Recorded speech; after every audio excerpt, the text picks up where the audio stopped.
Jelang Imlek, kelompok Barongsai Vihara Girinaga di Kota Makassar, Sulawesi Selatan ini kian intens berlatih. Mereka mencoba menjaga penampilan dan juga stamina agar bisa memberikan yang terbaik saat pertunjukan. Latihan rutin ini digelar apalagi kelompok Barongsai ini akan tampil di puncak acara Imlek di Klenteng pada 10 Februari 2024 mendatang.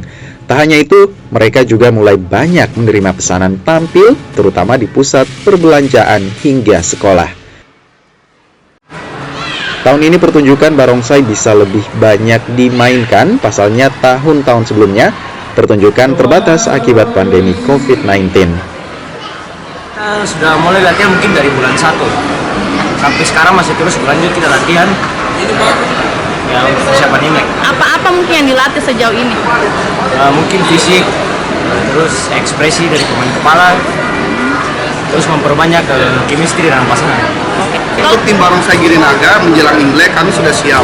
Bahkan sampai saat ini orderan kami pun terus masuk ke beberapa sekolah-sekolah, termasuk perusahaan-perusahaan, termasuk ini nanti kita di bandara.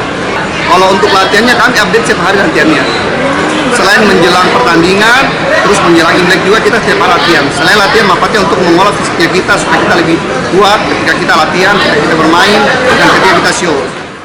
Barongsai sendiri merupakan tarian tradisional asal Tiongkok dengan menggunakan sarung yang menyerupai singa. Tarian ini sudah ada sejak ribuan tahun lalu dan digunakan untuk mendatangkan keberuntungan hingga mengusir roh halus.